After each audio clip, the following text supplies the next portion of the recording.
Cae la tarde y en un rincón de la ciudad, en un pequeño jardín, alguien cuenta una historia, reflexiona en voz baja o conversa, paseándose bajo los árboles.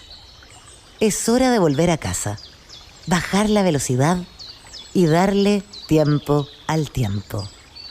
Christian Warnken nos abre la verja de su jardín para que respiremos aire puro y oxigenemos el espíritu.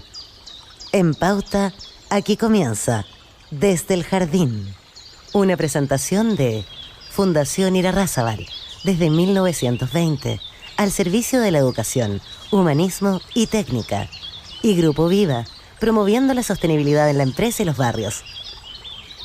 Lo esencial de toda exploración será volver al propio jardín y ver las cosas por primera vez, dijo el poeta T.S. Eliot. Queridos y queridas radiovidentes, muy buenas tardes, bienvenidas y bienvenidos a mi jardín, a nuestro jardín, el jardín que comparto con ustedes todos los días de lunes a viernes, cuyas conversaciones se emiten a través de Pauta. Son exactamente las 8:03 de la tarde y he estado todo el día pensando sobre un pensador argentino que estuvo por estos lares hace mucho tiempo, que estuvo por la región de Valparaíso, parece que en Quillota. Me refiero a Juan Bautista Alberdi, abogado, jurista, economista, político, escritor, diplomático, un libre pensador. Su pasión fue la música, pero su gran pasión fue la libertad. Criticó el estatismo de la herencia colonial española, es un importante ideólogo de la democracia liberal, y dijo cosas como estas, son pequeñas vislumbres del pensamiento de Alberdi. El que no cree en la libertad como fuente de riqueza, ni merece ser libre, ni sabe ser rico. Cada libertad es una boca de mina, cada garantía es un venero, dijo Alberdi. También, por otra parte, afirmó: la patria es la libertad, es el orden, la riqueza, la civilización organizados en el suelo nativo bajo su enseña y su nombre. ¿Por qué he pensado todo el día en Alberdi, Juan Bautista Alberdi? Existen unas cartas quillotanas escritas con Sarmiento, otro gran pensador argentino que estuvieron por estos lares. Ya ustedes lo habrán adivinado, porque este Alberdi, que se suponía que sus cenizas estaban enterradas en el cementerio Père Lachaise de Francia, pero en realidad parece que están, finalmente me parece que en Tucumán o no sé dónde, hay toda una deriva de las cenizas de Alberdi. Bueno, Alberdi ha sido citado y es citado innumerablemente, y lo citó de nuevo ayer, ni más ni menos que Javier Milei. Lo que hemos visto ayer en Argentina es un hecho político, un terremoto, aunque Argentina no es un país de tantos terremotos como nosotros, este es un verdadero terremoto político, grado 20. Es algo que todavía no tenemos probablemente la conciencia de los efectos y las réplicas que va a tener no solo en Argentina, sino en nuestro continente. ¿Quién es verdaderamente Javier Milei? Más allá de la caricatura que no podamos hacer de él, que es lo más fácil, sobre todo en estos tiempos polarizados, me he hecho esta pregunta en estos últimos días. ¿Quién es realmente Javier Milei? Y dije, ¿a quién puedo invitar a conversar en el jardín sobre él? Tuve ahí una lista de analistas políticos, pero dije, vamos a hacer todo el mismo análisis.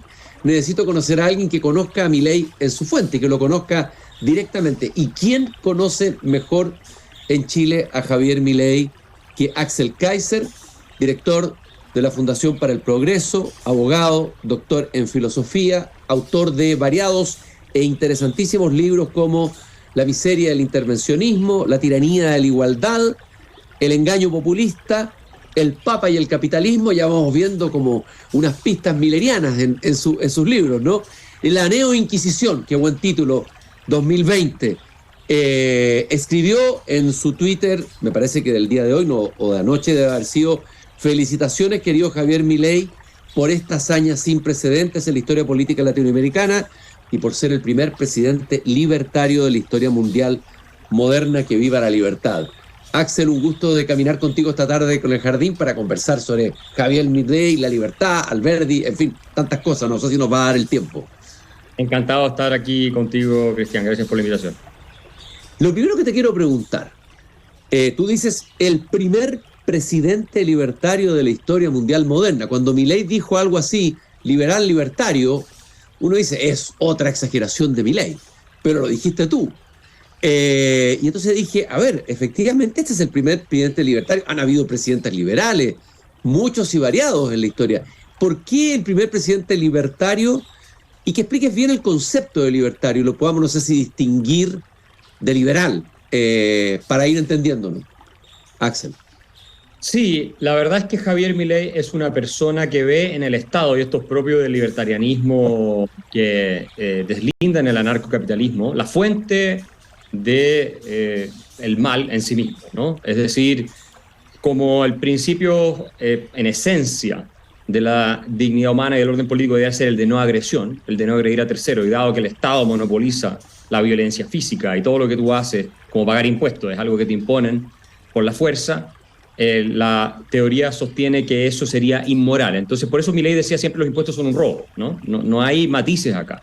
Y en ese sentido él entiende, o hay una corriente de libertarianismo que se puede desarrollar, y por supuesto la diferencia con el liberalismo clásico, que es la corriente que yo adscribo, es que los liberales, o suscribo, es que los liberales clásicos planteamos que el Estado es necesario porque es la única tecnología que nos permite resolver el problema de la violencia en la vida en común. Ahora, por supuesto, hay que ponerle límites muy duros para que el Estado no se convierta en lo que hemos visto los totalitarismos del siglo XX y todas esas cosas. Entonces, así se garantiza la libertad individual y creemos un poco más utópico el sueño de un mundo en que no exista Estado, porque de alguna manera es como plantear que o no va a existir la violencia, lo que es imposible porque entre seres humanos siempre va a haber, o hay una mejor fórmula para resolverla. Y hay algunos como David Friedman, que lo invitamos nosotros hace un tiempo a Chile también a dar una charla, que se inscribe en la corriente de libertarianismo precisamente, que plantea soluciones privadas, pero no son muy convincentes en general, yo diría, ¿no? Y también está esta vertiente liberal más igualitaria, que ya entramos en otra dimensión de la discusión, con la que yo tampoco... Y ahí en Chile sería Agustín Esquella, un representante de esa línea, ¿no? Sí, yo diría Agustín Esquella, Cristóbal Belolio, me parece que Carlos Peña, con matices entre ellos, por supuesto, pero que piensan que el Estado tiene por función de alguna manera redistribuir riqueza para proveer de los medios necesarios para que la gente pueda ejercer su libertad. De lo contrario, quedas en una libertad puramente formal, que es una acusación muy típica que se le hace a los liberales clásicos de la tradición de Adam Smith o de Friedrich Hayek, de gente así, y por lo tanto tienes ahí entonces un rol esencial que no pasa solo por proteger los derechos individuales en el sentido negativo, mi derecho a la libertad de expresión, a la vida, a la propiedad, sino que ya pasa a ejercer un rol activo de manera de proveer de libertad a los ciudadanos en cierto sentido, o de permitir que tengan los medios para ejercerla, de lo contrario no tiene, que es como a mi modo de verlo, una forma de proveerles de libertad. Y entonces el Estado sería no solo un garante, sino que al mismo tiempo una especie de fuente de la libertad, especialmente para los que no tienen recursos. Y esa es otra vertiente. Se suele asociar mucho con John Rawls, a pesar que yo creo que se interpreta mal la teoría de John Rawls. Yo escribí un paper sobre esto que lo publicó el CEP. Si se entendiera bien lo que él plantea en sus dos principios de justicia, el modelo liberal clásico de Estado mínimo sería realmente el que saldría de conclusión, porque en la práctica lo satisfacería mejor que un modelo de Estado de bienestar, por ejemplo. Axel, dijimos que este es el primer presidente libertario de la historia mundial moderna. Desde luego, y yo partía presentando que esto en Latinoamérica sí que es casi impensado, casi parece no sé, para los liberales esto es un sueño hecho realidad, para la izquierda es una pesadilla. Estamos en medio de una batalla cultural, también una batalla de ideas, y tú conoces bien a Javier Milei, lo conoces antes de que llegara a ser probablemente el líder que fue, probablemente en un momento de su crecimiento como líder. Hay que recordar que Javier Milei estuvo en Chile post-estallido, hizo una conferencia, tengo entendido, pero luego el 2023 volvió al Centro Cultural Las Condes, ahí estuvo contigo y presentó una conferencia cuyo título fue El Renacimiento Liberal. Tú lo presentaste como el Mick Jagger del liberalismo y él te dijo, Axel es un verdadero gigante de las ideas de la libertad. Ahí se piropearon mutuamente, Mick Jagger y el gigante de la idea de la libertad. A ver, haznos un retrato sucinto desde tu mirada de quién es realmente Javier Milei. Axel. Como tú dices, lo conozco mucho antes de que fuera un fenómeno político o mediático. Yo era más conocido que él en Argentina, antes de que él irrumpiera en la escena. De hecho, le decían el Axel Kaiser argentino. Ahora me preguntan si yo soy el Javier Milei chileno. Las cosas. Y como lo conozco personalmente y tenemos esta relación de amistad, a mí no me cae ninguna duda de que no es un tipo loco, y por eso yo gané muchas apuestas, ahora tengo cenas casi aquí a fin de año con la elección de Milei, porque muchas personas me decían que no iba a ganar porque era muy loco, no iba a formar equipos, ya los está formando, se han acercado muy buena gente a él, economistas y otros, Conjuntos por el Cambio llegó a un acuerdo bastante rápido después de la primera vuelta. Es un hombre pragmático si tiene que serlo, pero es motivado por principios, o sea, él siente que tiene una misión aquí, Cristian, y esto es importante entenderlo porque en el mundo en el que nos movemos, en que hay mucho de imagen y de ansias de figuración, protagonismo, estar en el poder casi como un fin en sí mismo, Milei no transó su discurso hasta ahora incluso. El discurso de aceptación es bastante duro, dice nosotros acá venimos a implementar medidas drásticas, acá no va a haber nada gradual, etcétera, porque a él no le interesaba ser elegido presidente si no era con sus ideas. Esa es la verdad. Y eso me lo dijo a mí, muchos años atrás, no cuando él estaba pensando ser presidente, pero cuando de alguna manera criticaba a otros políticos como Mauricio Macri por no haber sido capaz de implementar las reformas que tenía que implementar. Entonces, él es una persona de convicción. No es alguien que llegó ahí a hacerse del poder. Eso es lo primero. Lo segundo es que lo motiva un genuino humanismo, yo diría, y el dolor por lo que sufren sus compatriotas.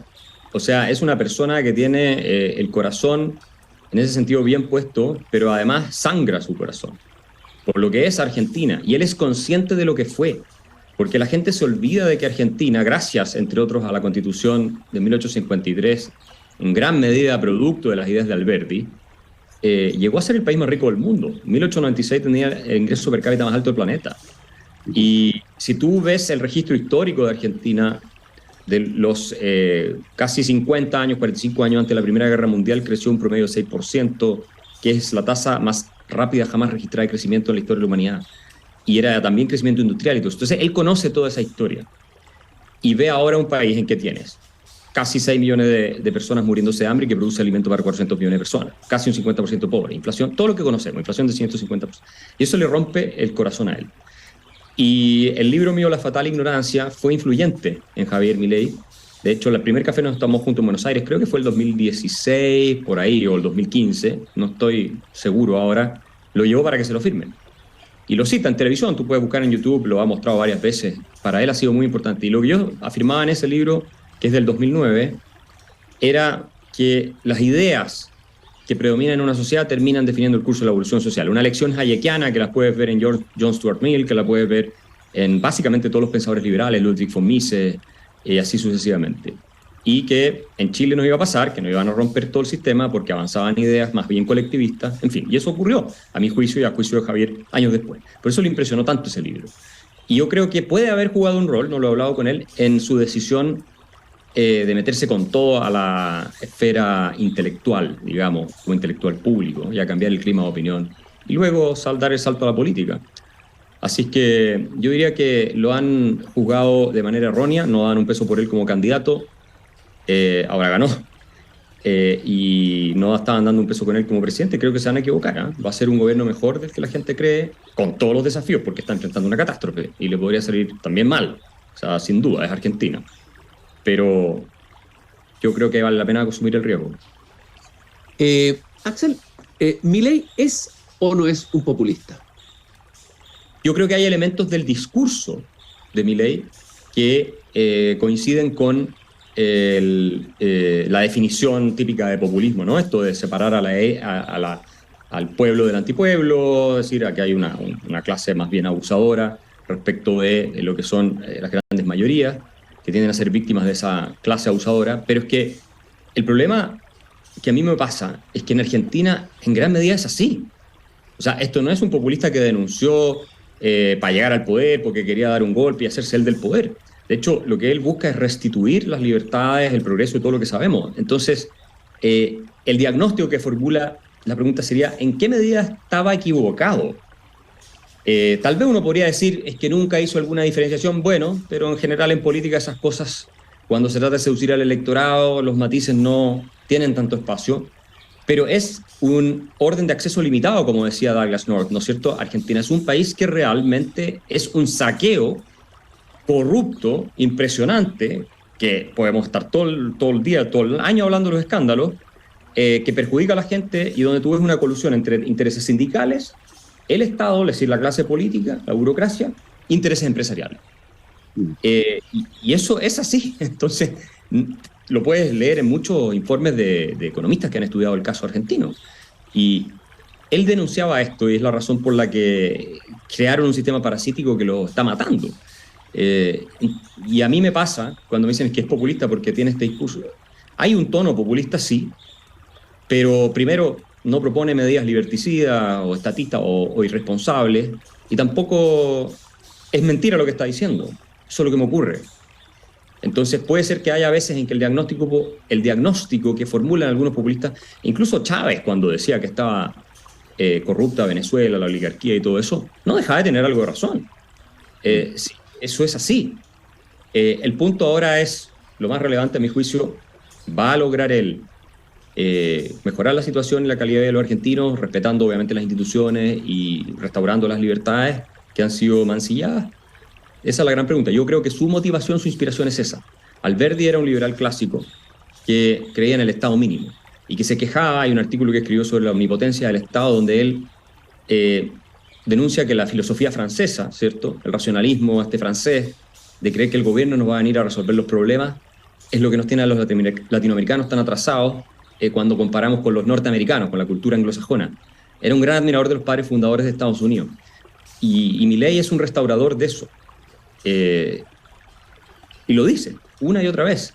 Entonces acá no hay una discontinuidad absoluta entre la historia argentina y lo que es Milei. Es casi que volver a esa época dorada de la que se tuvieron que despedir debido al peronismo.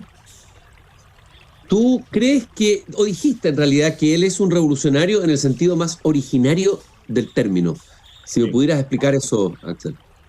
Claro, porque el concepto de revolución viene de un tratado de Copérnico, en el que se refería sobre la revolución de los astros, ¿no?, que giran en una determinada órbita y vuelven al mismo punto original, donde comenzó el tema. O sea, las revoluciones, tú lo que tienes, en ese sentido, es la promesa del retorno a una época pasada que se perdió, ¿no? Y es lo que también definió a la Revolución Norteamericana, que en estricto sentido, cuando uno la compara con la francesa o la Revolución Rusa, es algo completamente diferente, porque la Revolución Francesa, la Revolución Rusa intentaron construir el orden social, cultural, totalmente completo desde cero, ¿no? Y no respetaron ni las tradiciones, ni la historia, ni nada. Fue un ejercicio racionalista, que por eso Edmund Burke criticó tanto la Revolución Francesa, pero defendió la independencia de Estados Unidos. A eso me refiero con que es un revolucionario en sentido originario, porque en Argentina tú tienes esa historia liberal y lo que él está buscando es restablecer las instituciones, no demolerlas y crear un ente capaz de diseñar el progreso desde arriba, diciéndole a cada pieza cómo tiene que moverse, que es básicamente la alternativa de la revolución que tú ves en casos más socialistas, como fue la Revolución Francesa, que se tomaron los jacobinos finalmente, o lo que fue la Revolución Rusa, y ni hablar muchas revoluciones que hemos tenido en América Latina. ¿Tú crees que, a ver, el modelo de Milei es un modelo a replicar que pudiera ser replicable por la derecha o la centro derecha en otras partes de Latinoamérica, también en Chile? A ver, ¿qué se puede aprender de ese modelo? Se ha dicho, por ejemplo, creo que tú mismo lo has dicho, no estoy seguro, que el hecho de defender y ser consecuente con ideas que incluso son impopulares en un comienzo, pero mantener esa convicción y esa coherencia hasta el final da mejores réditos que adaptarse, moldearse y cambiando en el camino y adaptándose a las circunstancias. ¿Cuál es tu diagnóstico y qué es lo que se aprende y puede aprender incluso la derecha chilena de lo que pasó con Milei? Bueno, Cristian, yo vengo diciendo hace 15 años, y me han atacado mucho desde la derecha chilena, de que son muy blandos. Se lo he dicho también al presidente Piñera, digamos, a través de columnas, incluso en conversaciones con él. En alguna oportunidad le he manifestado que la defensa de la libertad tiene que ser más dogmática. Hayek hablaba de eso. de que la causa liberal está perdida si no hay una defensa más dogmática de la libertad, e incluso decía que una de las razones por las que él pensaba que el liberalismo perdía era porque éramos incapaces de ofrecer una utopía liberal, ¿no? Yo no estoy hablando de que hay que ofrecer una utopía, pero por lo menos tiene que ser más categórica y más clara.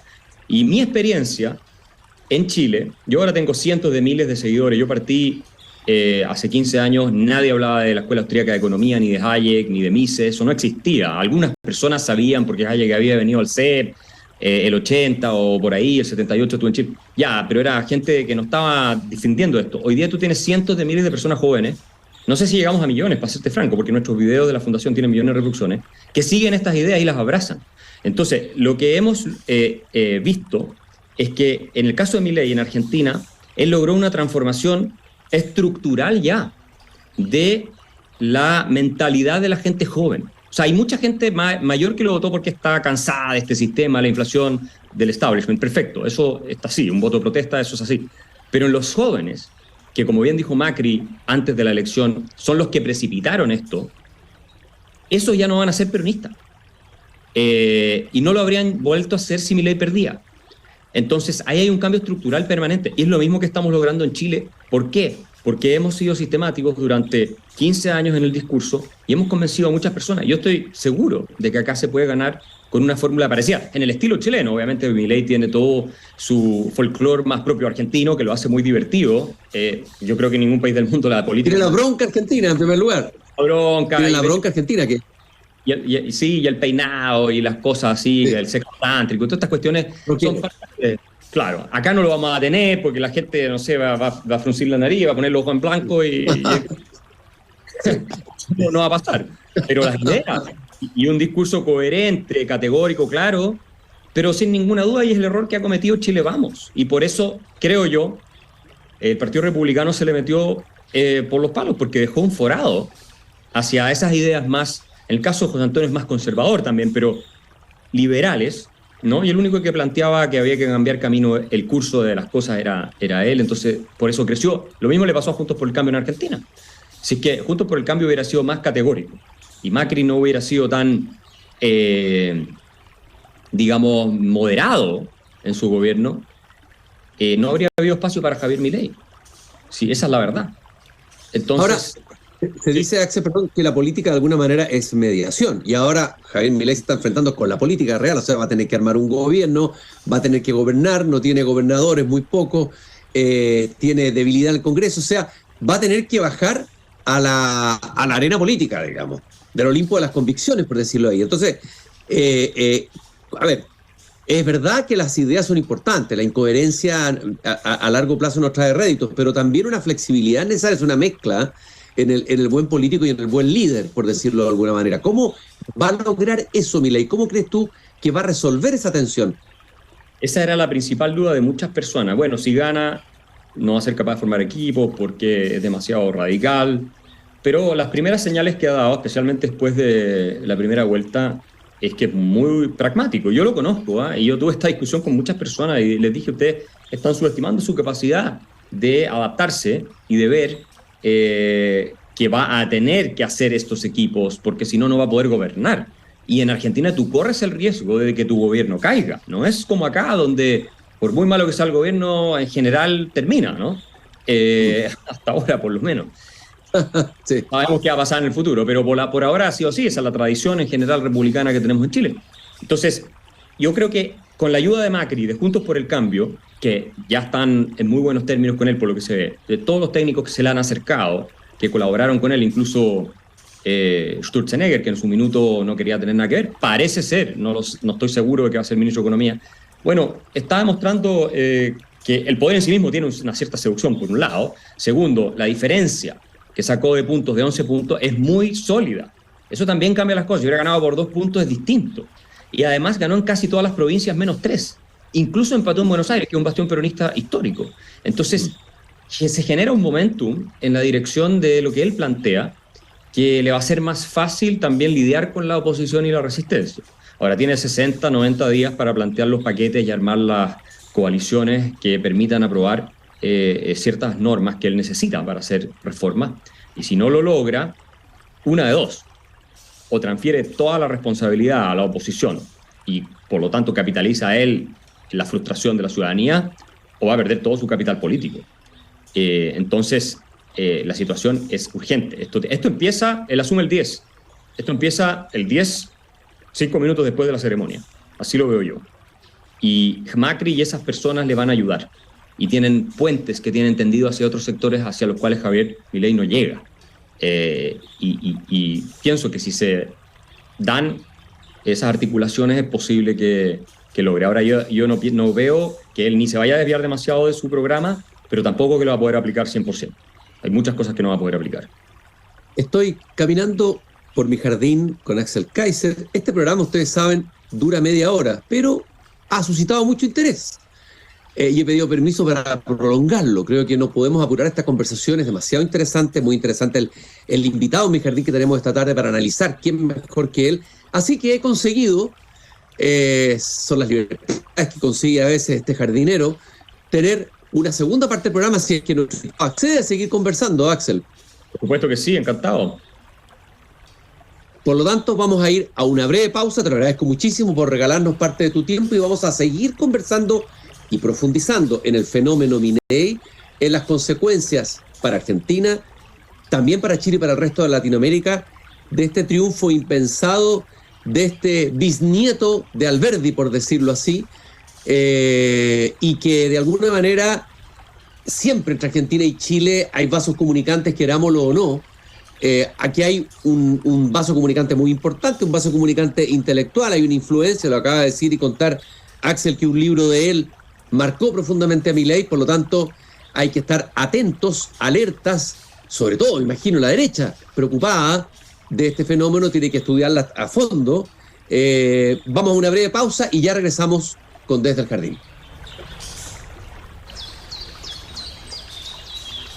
En un momento volvemos con más conversación en Desde el Jardín, en Radio Pauta 100.5.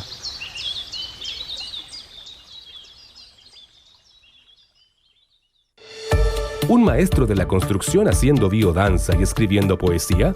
Sí, estamos comprometidos en construir sostenibilidad, vida comunitaria en los barrios y cultura viva. Grupo Viva, construir es más que puro edificar. Los depósitos en su banco o en www.cmfchile.cl. En Pauta 100.5 nos conectamos con las tendencias, la innovación y todo lo que mueve la economía inmobiliaria. Esto es Construyendo Mercado con Gabriela Villalobos, una presentación de Grupo TX. La venta de viviendas nuevas cayó en el tercer trimestre en la región metropolitana. En Construyendo Mercado, Reinaldo Gleisner, vicepresidente de Colliers, proyectó cómo viene 2024. Nosotros vemos un 2024 con una mejora progresiva, moderada. Sin duda va a influir mucho el movimiento de las tasas de interés, que yo en lo personal, yo no soy economista, pero lo que yo percibo es que la tasa se va a mantener relativamente alta. Los países desarrollados no han logrado controlar bien la inflación digamos en un extremo, no vamos a volver en mucho tiempo a las tasas del año 18-19. Esto fue Construyendo Mercado, cada martes a las 10 a.m. por Pauta 100.5. Una presentación de Grupo TX. Para tener éxito en las finanzas, la primera inversión es escuchar. No te pierdas Pauta de Negocios. Pauta de Negocios. Una mirada fresca al mundo de la economía y los mercados. Información financiera confiable y oportuna. Pauta de Negocios. De lunes a viernes a las 9 de la mañana, junto a Gabriela Villalobos. En Pauta 100.5. Una presentación de BCI. Ya estamos de regreso con Cristian Barken directamente desde el jardín, en Radio Pauta 100.5. Son las 8:31 y seguimos caminando por el jardín. Hemos alargado excepcionalmente esta conversación por el interés que hay en ella.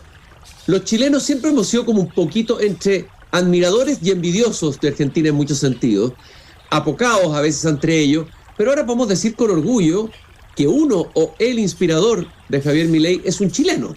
Eso da para un titular, evidentemente en un diario, y es ni más ni menos que Axel Kaiser, director de la Fundación para el Progreso, abogado, doctor en filosofía y autor de variados libros, uno de los cuales influyó directamente en el pensamiento de Milei, y lo conversaron ambos. Te quería preguntar sobre la dimensión del mito de Javier Milei. Argentina tiende a producir mitos vivientes, un Maradona en el fútbol, Perón y Evita Perón en la política, y ahora Javier Milei, cuando yo lo miraba ayer en la manifestación que tuvo en Córdoba, el cierre de campaña, tenía la sensación de que ahí estaba pasando algo arquetípico, ¿no? Potente en el inconsciente argentino. A ver, ¿cómo lo ves tú desde la dimensión mítica, por decirlo así, de Javier Milei, Axel? No, absolutamente. Es parte de la realidad cultural de Argentina, ¿no? A veces parece que el fútbol y la política fueran religión perseguida por otros medios, pero Javier Milei, en efecto, utilizó de manera probablemente inconsciente los arquetipos o diversos arquetipos para transmitir su mensaje con una potencia que yo creo no se ha visto nunca en una elección moderna en Occidente. Porque no solo está esta idea del retorno a la época dorada, eso es muy fuerte desde el punto de vista retórico, algo que existe, pero hace miles de años, ¿no? Y esa época dorada en sí misma puede ser considerada un arquetipo, sino que él se vistió de león. Su logo, su símbolo, lo que lo representó fue el león, y de hecho esa melena que él tiene, ¿no? Que el pelo que parece melena de león con sus ojos azules, y lo ponían al lado de un león que además era muy parecido a él, transmitió un mensaje de que él estaba acá para rugir y venía a hablar y venía a tomarse las cosas en serio y hacer temblar a lo que él llamaba la casta, y que el liberalismo es la filosofía del león, el que no teme a salir a cazar por sí mismo y que no necesita ni del rebaño ni de una mano que lo alimente, y que es la filosofía del individualismo liberal de Alberdi, básicamente.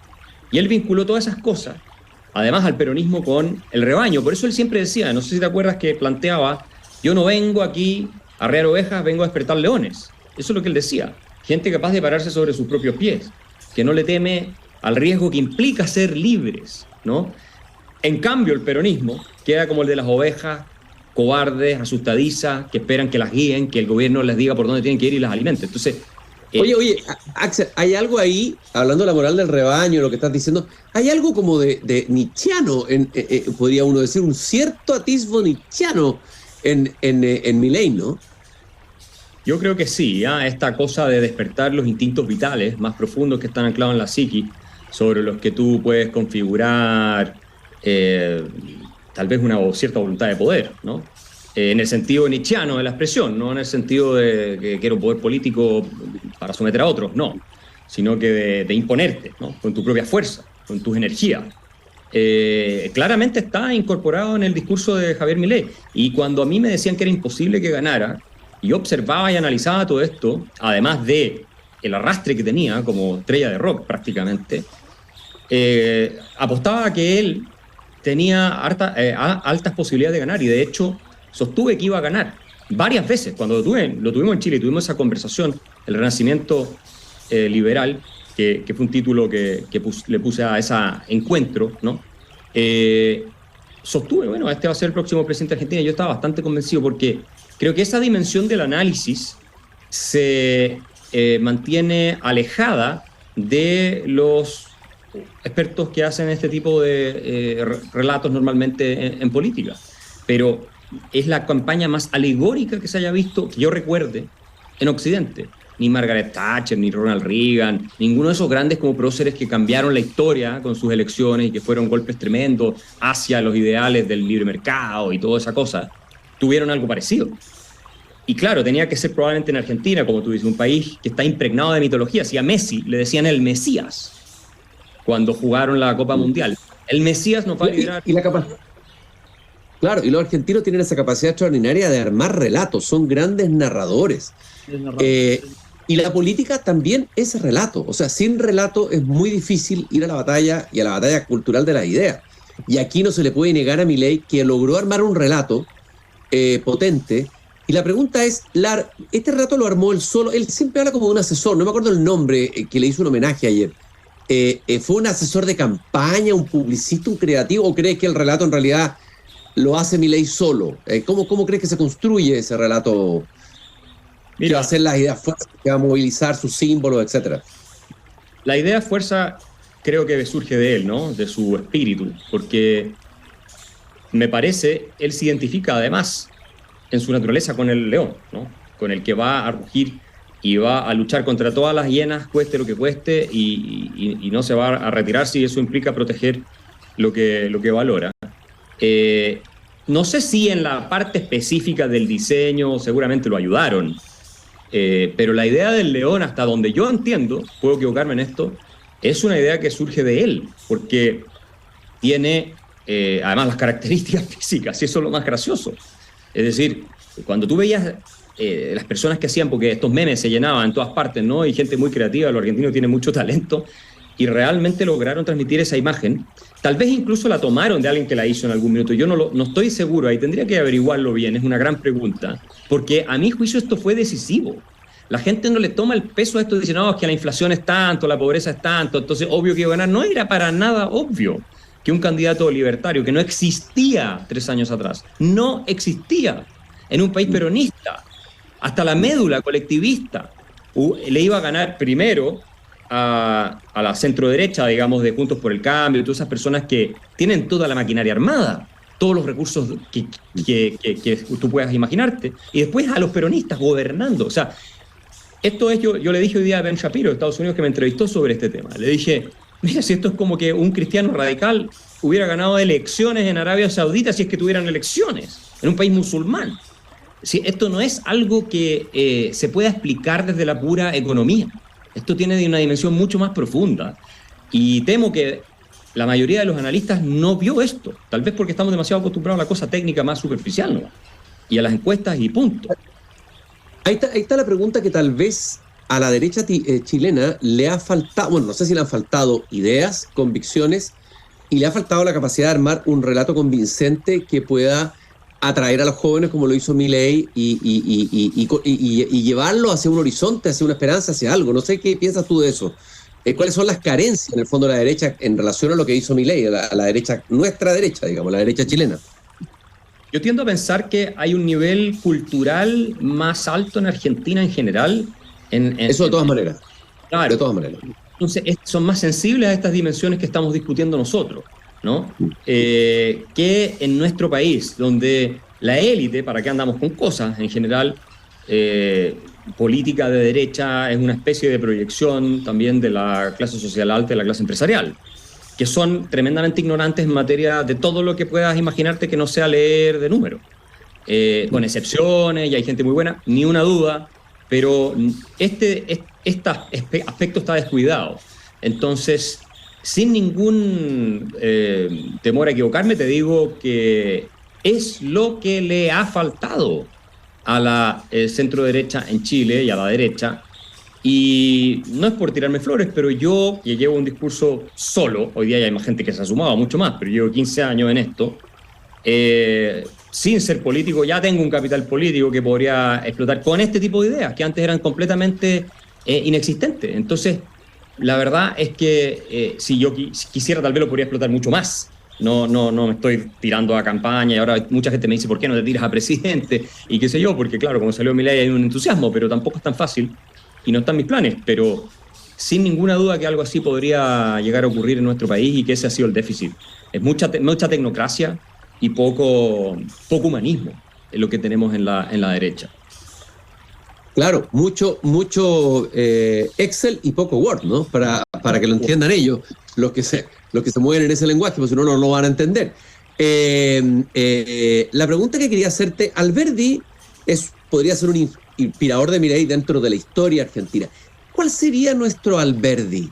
He pensado, ¿sería tal vez Portales en algún sentido o no? ¿Dónde podríamos encontrar fuentes de ese pensamiento liberal? Alguien que uno pudiera decir, imaginar si un candidato en el futuro de la derecha pudiera decir, como citó Milei Alberdi, tuviera que citar a quién. Yo creo que Portales es la figura, porque si bien en economía tú podrías hablar de Jean-Gustave Courcelles-Senuil, que estuvo en Chile a mediados del siglo XIX, pero era francés y es muy poco conocido, estuvo varios años, y él fue el padre de la Escuela Liberal Clásica acá en Chile. Hay un aula todavía con su nombre en la Universidad de Chile.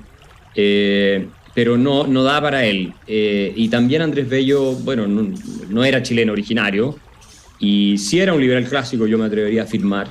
De hecho, se conocieron con Corsés de Nuil, tenían buena relación. Así que Portales, sobre todo por el tema del orden, que era algo que también obsesionaba a Andrés Bello, pero el tema del orden, esto es algo que se suele olvidar, pero si tú no tienes orden, y en Chile estamos teniendo problemas con eso, no puedes tener libertad, ¿no? Esto viene de John Locke, ¿no? Donde no existe la ley, no existe la libertad. La libertad no existe donde no existe la ley. Y para que haya orden, necesariamente tiene que haber reglas y por lo tanto tiene que haber una autoridad que las haga cumplir. Y reglas de todo tipo, obviamente también morales y sociales, pero estamos hablando desde el punto de vista jurídico y político. Y tiendo a pensar que una retórica de tipo portaliana hoy en Chile sería grito y plata, si no es en el sentido político, ¿no? Como dijo Bachelet alguna vez. La verdad es que no es casualidad que sea Bukele el mandatario más admirado en el exterior. Es porque la gente añora orden. Y saben, y esto es importante, porque los liberales se olvidan del punto que va a tocar ahora, tanto en la centroizquierda como en la centroderecha, de que si tú no tienes seguridad personal, no tienes libertad. Esto lo decía Wilhelm von Humboldt, su libro sobre los límites de la acción del Estado. Cuando tú no tienes seguridad personal, no tienes libertad. Entonces, en última instancia, con estos niveles de criminalidad, de desorden, en fin, todo lo que tú has escrito al respecto también, está en peligro nuestra libertad. O sea, está básicamente restringida, ni hablar como están las poblaciones en Chile. Entonces,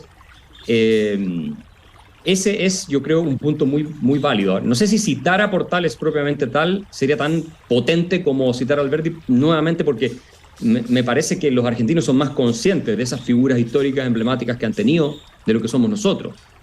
Y hay una especie de narrativa nacional mucho más presente en la discusión. O sea, Cristina Fernández decía que Sarmiento, creo que era Sarmiento, hubiera sido amante de ella, o Belgrano, uno de estos. Siempre agarran las figuras históricas, bien o mal, pero las toman. Nosotros, en general, yo no recuerdo ninguno de nuestros candidatos en democracia hablando de los próceres del pasado, así como parte de la campaña, o de su argumentación política. Pero sin duda que el contenido tendría que ir por ese lado, me parece a mí. Perón decía, no es que algo así como, no es que nosotros seamos tan buenos, es que nuestros rivales son muy malos, dijo alguna vez Perón. Pero acá, el peronismo se acaba de encontrar con un rival. Hay quienes han dicho que Milei fue casi una especie de Frankenstein creado hasta por el mismo Massa, un sector del peronismo, para destruir a Juntos por el Cambio, que era el movimiento político que había logrado armar una estructura política que podía entrar a competirle en todas las gobernaciones y provincias, porque la realidad política argentina es más compleja. Pero sin embargo, se le habría escapado de las manos y terminó la supuesta creación, o eso es lo que se dice, digamos, capaz que sea parte de la leyenda, destruyendo a su creador. Ahora se va a jugar en los próximos días la viabilidad del proyecto de Milei. Como tú dijiste, se va a enfrentar a problemas serios, se va a enfrentar a sindicatos, si quiere eliminar ministerios, imagínate, se va a encontrar con miles de personas, con sus familias que van a querer salir a la calle. En fin, tú incluso puedes explicar mejor que yo lo que puede pasar en términos económicos si se toman malas medidas. O sea, esto puede andar bien o puede andar muy mal. ¿Dónde tiene que colocar las prioridades Milei, crees tú, y conociéndolo a él? ¿Qué es lo que tiene que hacer en los próximos días, semanas y meses? Hay quienes han hablado que tiene que trabajar como a 2 velocidades al mismo tiempo por las distintas dimensiones de la crisis en Argentina. Parece inabordable la crisis, inmanejable, por decirlo. Es así, parece inabordable.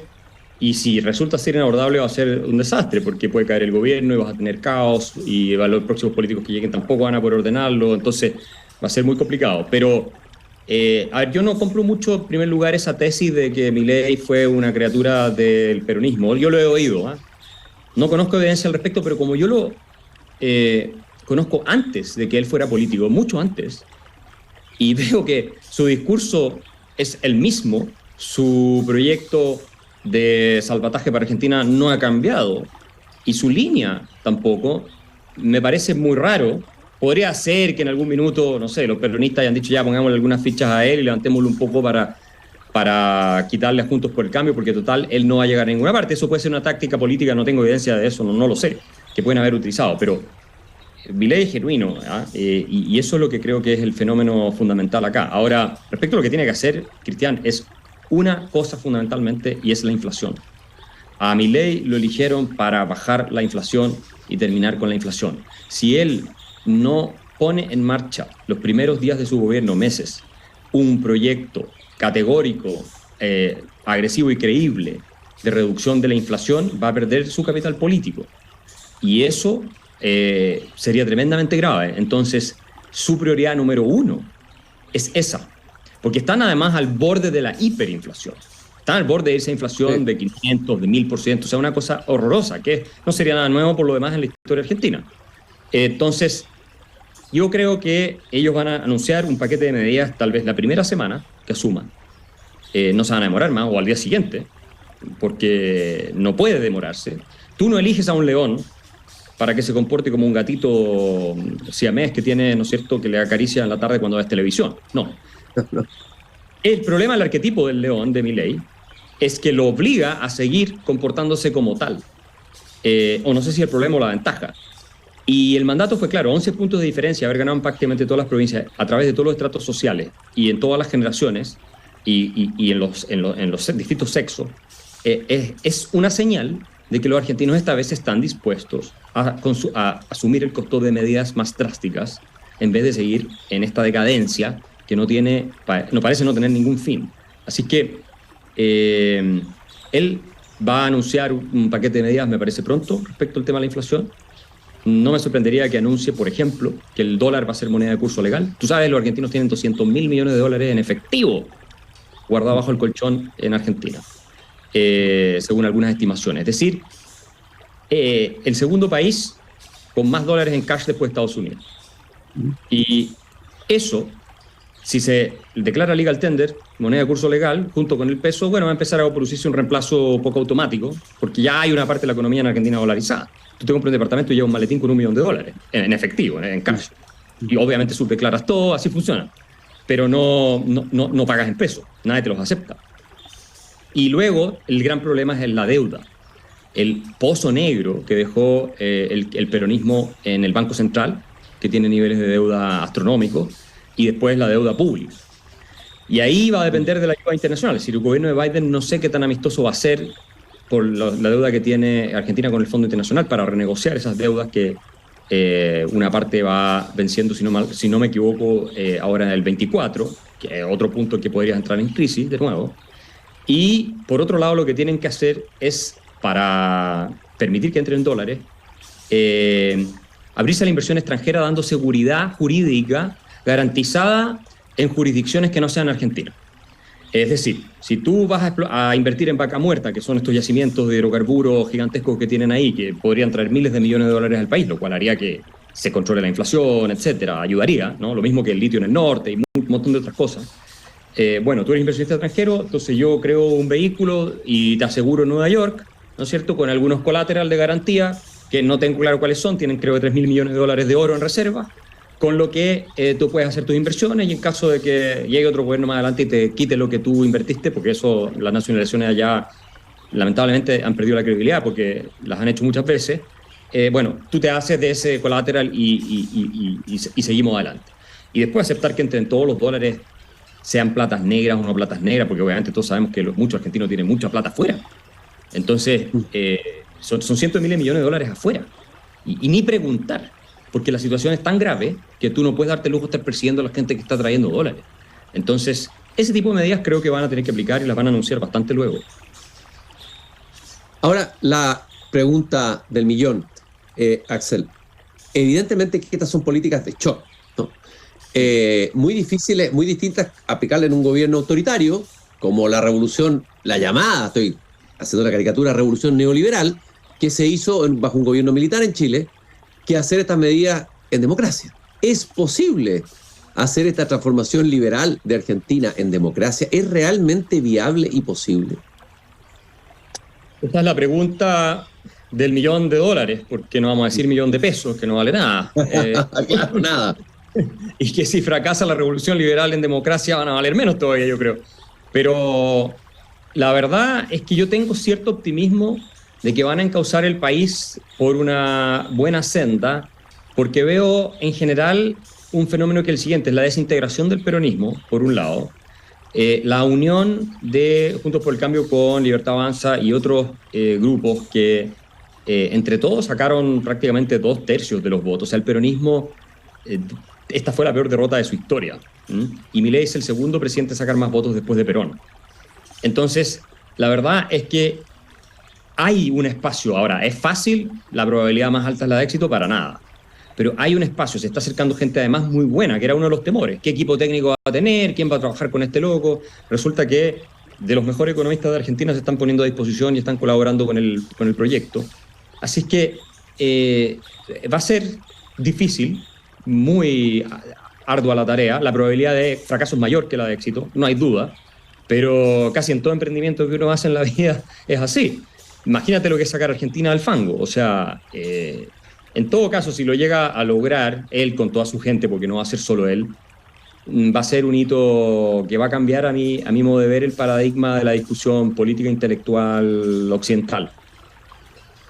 Ahí va a poder decir, Milei va a poder decir, o la mujer de Milei convertida en la Evita Perón del liberalismo libertario, y seremos millones, como dijo alguna vez Evita Perón. En el último minuto de tus conversaciones con Milei, incluso cuando estuvo en Chile, ¿de qué te acuerdas? ¿De una conversación o de algo que te haya dicho, alguna observación, a lo mejor una observación sobre Chile, algo que recuerdes y que pudieras compartir con nosotros aquí en Desde el Jardín? Estoy con Axel Kaiser, director de la Fundación por el Progreso, amigo de Milei, comentando la elección de Javier Milei ayer en Argentina como nuevo presidente.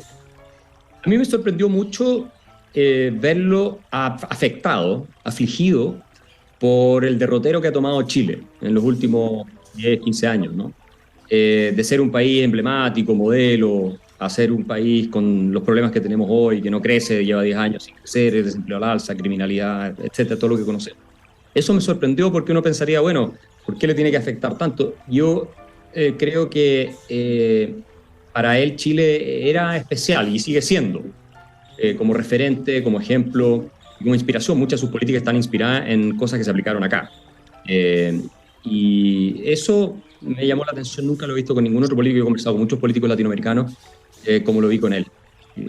Muy afectado lo vi esa vez que conversamos del tema. Y creo que, bueno, si lo siente por Chile, imagínate cómo debe sentirlo por Argentina.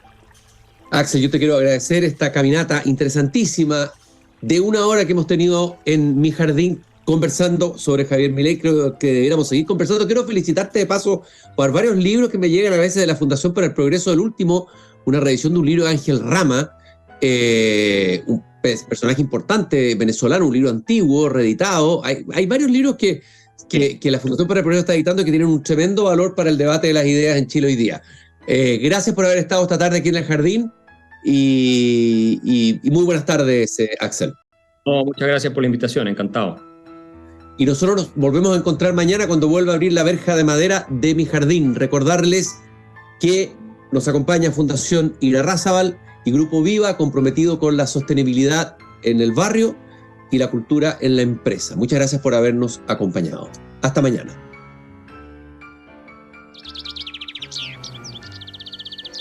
Es hora de cerrar la verja de madera del jardín.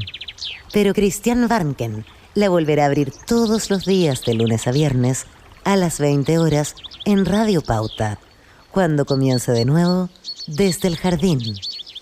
Una presentación de Fundación Irarrázaval, desde 1920, al servicio de la educación, humanismo y técnica.